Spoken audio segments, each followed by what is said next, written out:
Olá, queridos irmãos.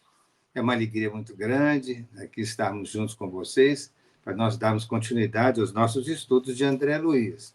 Desejando inicialmente, com muito carinho para todos, que a paz do Divino Mestre esteja em nossos corações, esteja em nossos lares. Então, no nosso estudo do livro Nosso Lar, hoje nós vamos abordar o capítulo 26, intitulado Novas Perspectivas.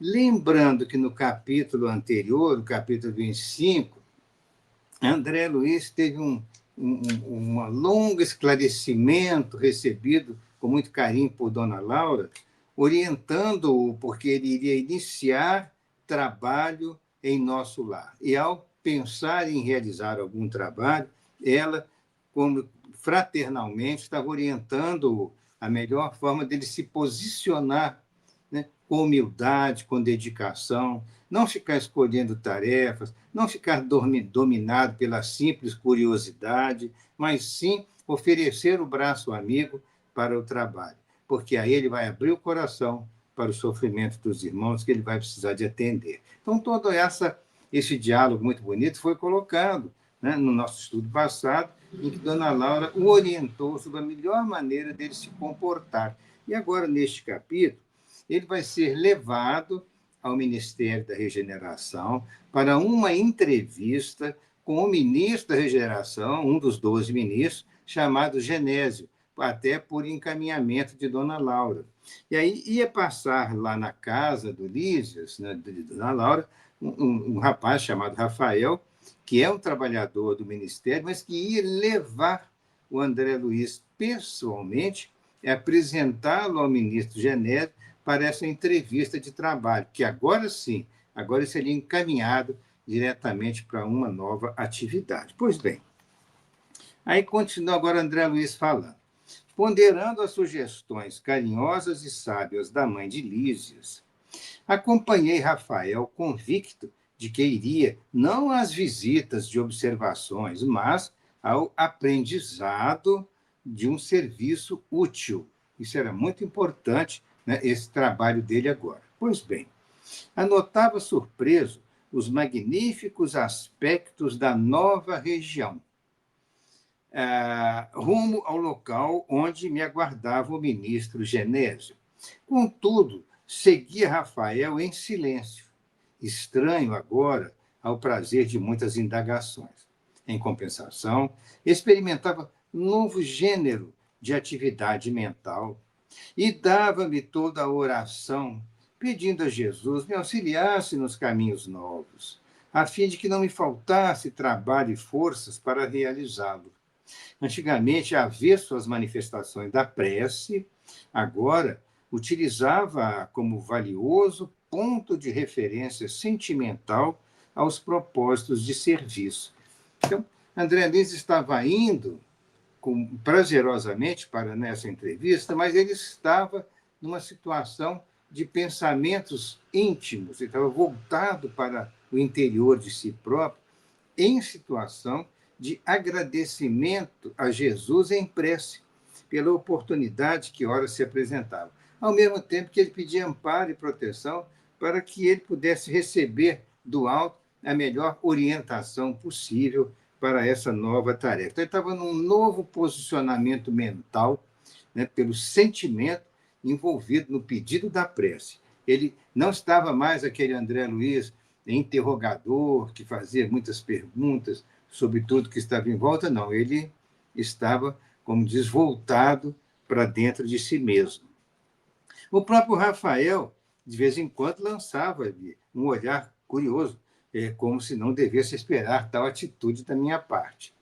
Deixou-nos o aeróbus, né, aquele veículo, né, que conduz as pessoas aí no nosso lar, deixou em frente de espaçoso edifício. Descemos calados. Em poucos minutos, achava-me diante de um respeitável senhor Genésio, um velhinho simpático, cujo semblante revelava, entretanto, singular energia. Rafael apresentou-me fraternalmente. Ah, sim, disse o generoso ministro, é o nosso irmão André. E para servi-lo, respondi. tenho notificação de Dona Laura referente à sua vinda. Fique à vontade.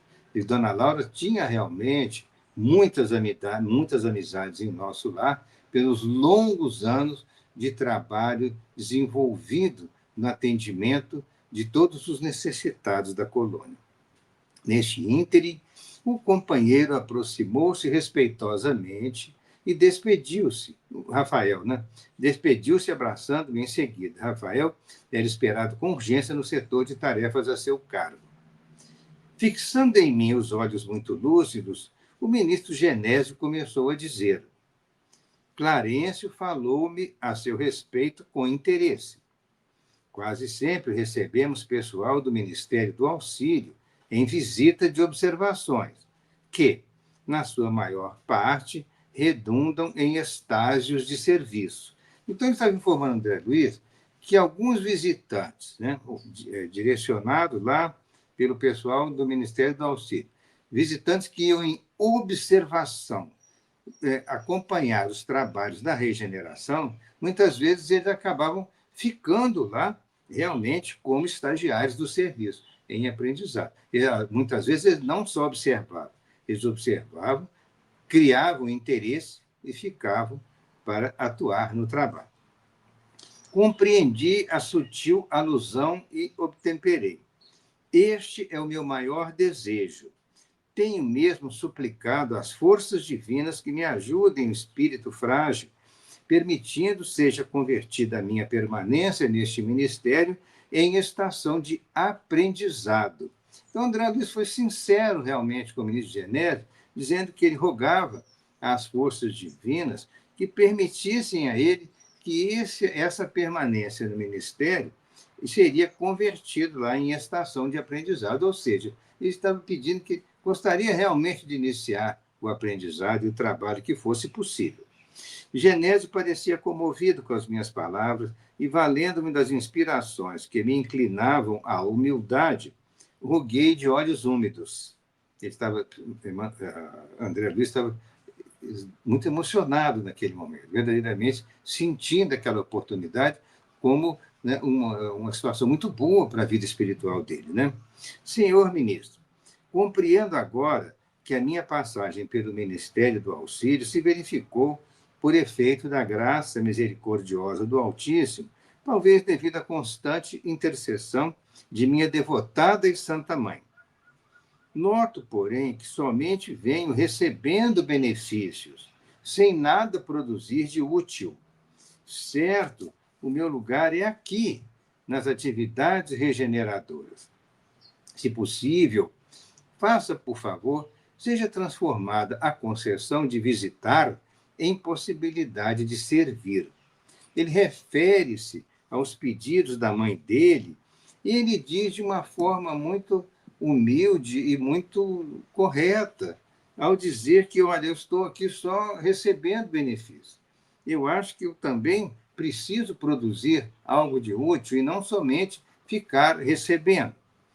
Compreendo hoje, mais que nunca, a necessidade de regenerar os meus próprios valores.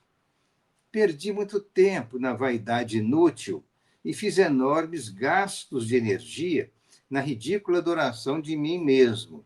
Então, ele estava aqui fazendo uma autoanálise, uma crítica, uma autocrítica severa a respeito dos tempos que ele exerceu medicina aqui na Terra.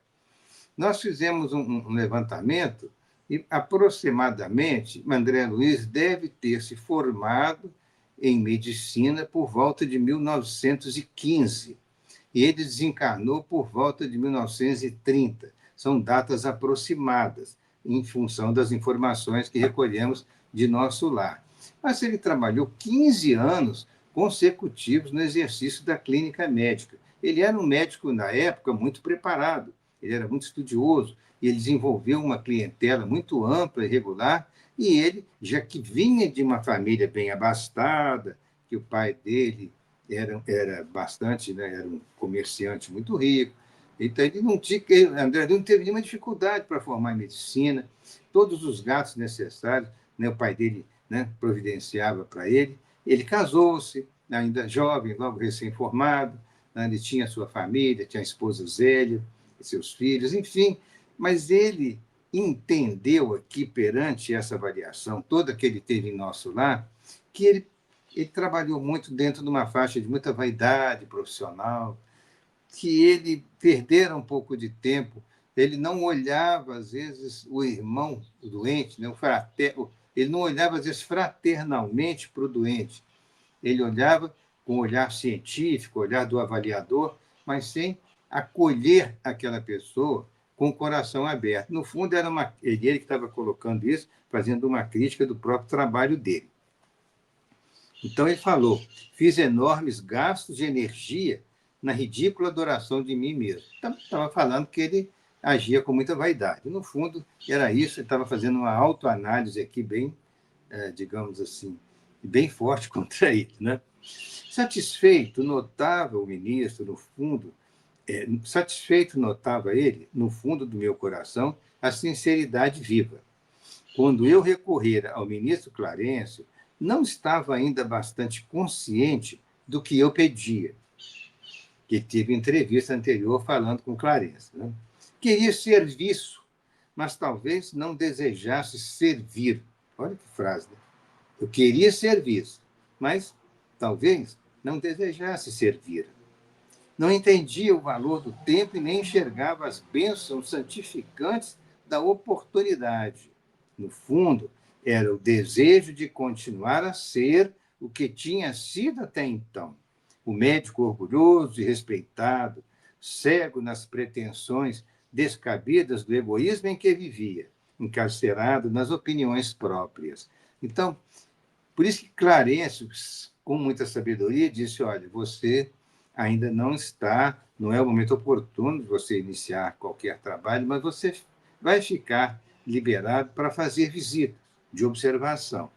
Passou algum tempo, ele pôde fazer algumas visitas mesmo, mas agora, nesse momento, era o momento de uma entrevista de realmente abrir um campo de trabalho, porque ele se sentia interiormente preparado para iniciar um aprendizado, com muita humildade e com muita sinceridade, né? No entanto, agora, diante do que vira e ouvira, compreendendo a responsabilidade de cada filho de Deus na obra infinita da criação, punha nos lábios o quanto possuía de melhor.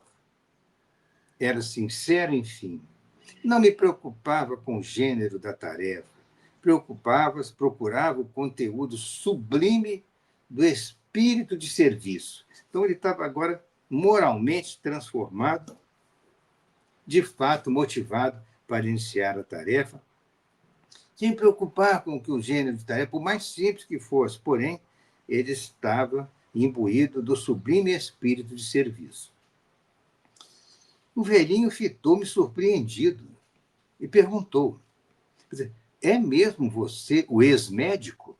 Porque Genésio ficou surpreso com a posição de humildade que André Luiz estava adotando e da sinceridade com que ele fazia aquele pedido, com o coração agradecido a Deus. Sim, murmurei acanhado. Genésio calou por momentos, como buscando solução para o caso, dizendo então: louvo os seus propósitos e peço igualmente ao Senhor que o conserve nesta posição digna. Então, o ministro valorizou, né, a pretensão dele, o pedido dele, porque estava pedindo com muita humildade, e disse também que ele pedia a Deus que o conservasse naquela posição digna. E como que preocupado em levantar-me o ânimo e acender-me no espírito novas esperanças, Genésio acentuou: quando o discípulo está preparado, o pai envia o instrutor. O mesmo se dá relativamente ao trabalho. Quando o servidor está pronto, o serviço aparece.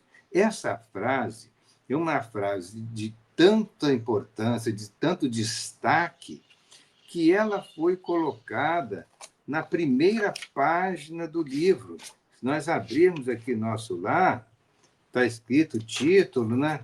Aqui de nosso lar, e está escrito numa frasezinha logo abaixo do título, está escrito aqui, ó, Quando o servidor está pronto, o serviço aparece. E essa frase foi extraída desse diálogo do André Luiz com o ministro Genésio. É tão importante a frase que ela foi colocada em destaque pela Federação Espírita Brasileira na primeira página do livro, logo abaixo do título Nosso Lar. Por quê? André Luiz realmente se sentia pronto para a tarefa.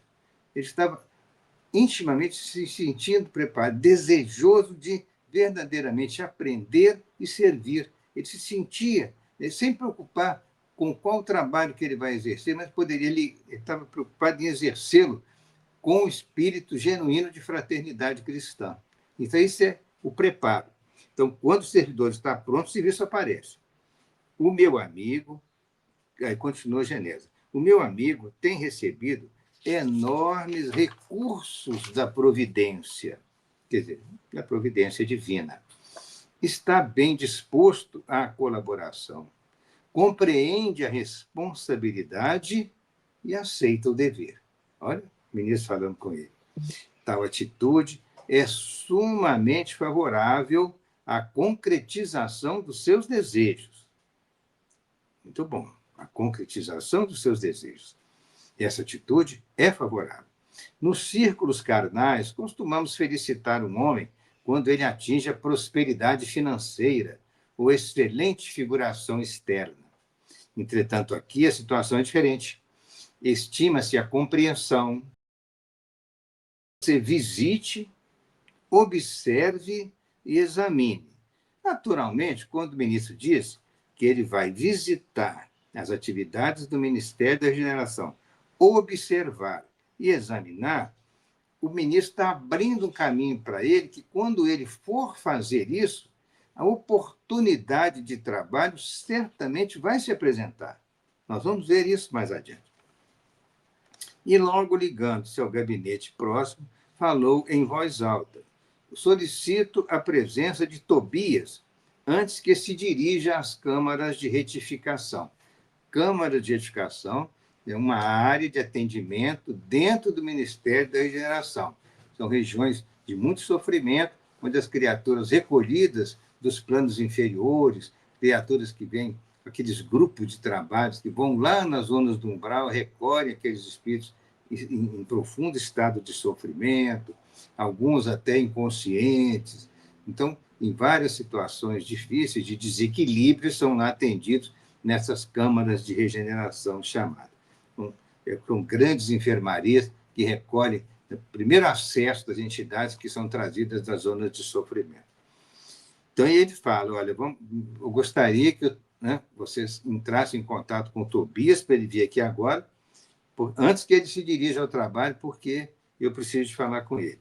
Não se passaram muitos minutos e assomou à porta um senhor de maneiras desembaraçadas. Tobias, explicou o gerente atencioso, aqui tem um amigo que vem do Ministério do Auxílio em tarefa de observação. Creio que de muito proveito para ele o contato com as atividades das câmaras retificadoras, essa região que chegam sofredores. Estendi-lhe a mão, enquanto o desconhecido correspondia afirmando gentil, às suas ordens. Aí o ministro falou, conduza-o. André Luiz precisa integrar-se no conhecimento mais íntimo de nossas tarefas. Faculte-lhe toda oportunidade de que possamos dispor. Então, ele gentilmente pede ao Tobias, que é um funcionário do setor lá da regeneração muito respeitado, e ele é um dos coordenadores lá do setor das câmaras de retificação, ele pede que André Luiz seja conduzido por ele. Prontificou-se Tobias, revelando a maior boa vontade. Estou a caminho, acrescentou ele bem-humorado. Se deseja acompanhar-me? Perfeitamente, respondi satisfeito. O ministro Genésio abraçou-me comovido com palavras de animação. Segui Tobias resolutamente. Isso que é interessante, meus irmãos, é a gente colocar esse clima de acolhimento fraternal que está ocorrendo com o André Luiz em nosso lar. Ele já passou pelo setor de tratamento, que é o parque hospitalar, extenso, onde ele foi tratado, recebeu alta. Foi carinhosamente recebido pela família de Dona Laura em seu lar, no lar de Dona Laura, como se fosse um filho. E já tinha tido uma entrevista com o ministro Clarencio a respeito da possibilidade de trabalho. Clarencio orientou: olha, por enquanto aguarda, você tem que observar mais, você ainda não está em condições de iniciar um trabalho, mas você fica autorizado a acompanhar os ministérios mais próximos, como o de auxílio, de regeneração, para você acompanhar a saída. Mas, oportunamente, né, vai chegar, né, essa condição de você poder trabalhar. Ele ficou muito satisfeito. Agora, nessa segunda, passou algum tempo, não muito, mas agora ele foi encaminhado propriamente para o Ministério da Regeneração para falar com o ministro Genésio, que é um dos ministros da regeneração. Clarencio é do auxílio, Genésio é da regeneração. E nessa entrevista, o Genésio ficou assim agradavelmente surpreendido com a posição humilde que André Luiz se submeteu nessa entrevista, rogando a oportunidade do trabalho, do aprendizado e agradecendo a Deus essa oportunidade. Então, com esse clima de muita humildade, mas ele foi recebido com muito espírito de fraternidade, com muito envolvimento, com muito carinho, com muita amizade. Então, a forma de receber as pessoas, isso deve dar um prazer muito grande para quem vai iniciar algum trabalho, porque a pessoa se sente bem acolhida, se sente envolvida em vibrações superiores de fraternidade legítima cristã. Isso abre, né, novas perspectivas de vida para o André Luiz, que agora estava caminhando, né, na direção de um verdadeiro trabalho com Jesus. Pois bem, nesse meio do caminho, Tobias falou, atravessamos, né, vai conversar com o André Luiz. André Luiz contando, né, o trajeto. Atravessamos largos quarteirões, onde numerosos edifícios me pareciam verdadeiras colmeias de serviço intenso. Percebendo a silenciosa indagação, o novo amigo esclareceu. Temos aqui as grandes fábricas de nosso lar. As grandes fábricas de nosso lar. A preparação de sucos, de tecidos e artefatos em geral, que dá trabalho para mais de 100 mil criaturas que se regeneram e se iluminam ao mesmo tempo. Olha só que interessante. Nós estamos referindo à área do Ministério da Regeneração. E eles estavam passando por grandes pavilhões, grandes fábricas de nosso lar, onde fabricavam sucos, tecidos em geral que compunham a roupa das pessoas, artefatos que são usados em nosso lar. Então, é um trabalho que as pessoas têm, que é um trabalho dignificante. E olha só que o número de criaturas que trabalham nessa região, nas grandes fábricas de nosso lar, é de 100 mil criaturas. Mais ou menos 10% da população de nosso lar tem trabalho ativo na área do Ministério da Regeneração. Vejam as dimensões dessas áreas, a quantidade de trabalhadores ali. Olha que uma área para ter 100 mil empregados. Né? Muitas cidades nossas no Brasil têm 100 mil habitantes, mas ali 100 mil empregados, trabalhadores. Né? E é claro que a gente fala, mas trabalho do mundo espiritual? Tem sim. Nós trabalhamos no mundo espiritual com a matéria própria do mundo espiritual. Essa matéria difere da matéria da Terra, que é mais condensada. Lá é uma matéria mais sutil, mais fluídica, porém, para os trabalhadores de lá, é como se estivessem lidando com a verdadeira matéria, tá? Na concentração natural, porque eles estão lá em perispírito, não existe corpo físico, né? Vamos lembrar disso. Pois bem, daí são trabalhadores que se regeneram e se iluminam ao mesmo tempo. Então, por isso que muitas pessoas que estão desinformadas da vida após a morte, elas ficam muito surpresas. Nossa, mas é isso? Aqui tem trabalho, tem essas atividades todas diferentes, que a pessoa não imagina, né? Que após a passagem para o mundo espiritual, ela vai encontrar, né, um mundo muito mais organizado, evidentemente, que o nosso, porém, no qual existe trabalho para as criaturas que desejam trabalhar. Né? E a remuneração é o tempo de trabalho que nós já falamos, que é o bônus hora. Mas as pessoas trabalham com alegria. Né? Estão regenerando, estão se libertando de erros do passado, desempenhando uma tarefa com carinho, com atenção, com dedicação, com responsabilidade. Isso tudo é muito importante. Desçamos, disse Tobias em tom grave. E, notando a minha estranheza, ele explicou solícito: as câmaras de retificação estão localizadas nas vizinhanças do umbral. Os necessitados que aí se reúnem não toleram as luzes nem a atmosfera de cima, nos primeiros tempos de moradia em nosso lar. Então, encerrando esses nossos comentários, né, deste capítulo tão importante que nós estamos estudando, né, que é a respeito do trabalho, do capítulo 26, né, da possibilidade de trabalho de André Luiz, o Tobias esclarece que as câmaras de retificação, que são instituições ligadas ao Ministério da Regeneração, elas estão localizadas na vizinhança do umbral. Lembremos que nosso lar é uma colônia de transição entre planos inferiores e plano superior. E nessa transição, dentro de nosso lar, das regiões de nosso lar, as câmaras de retificação do Ministério da Regeneração são as que ocupam a posição mais baixa, baixa geograficamente falando, que elas estão nas proximidades do umbral. Por quê? Porque os necessitados que ali se encontram, eles ainda estão numa condição de sofrimento, de perturbações, e eles não têm condição de tolerar as luzes e a atmosfera mais rarefeita de nosso lar nas porções mais elevadas de nosso lar. Então, é como se ali fosse uma região de proximidade com o umbral. Então, vamos meditar sobre todas essas, né, esses esclarecimentos que tivemos hoje e todos vocês convidados para o próximo estudo, em que veremos o capítulo 27, intitulado O Trabalho, enfim. Aí realmente vai começar o trabalho. Agradecemos as vibrações carinhosas de todos e rogamos novamente que a paz do Divino Mestre esteja em nossos corações. Obrigado.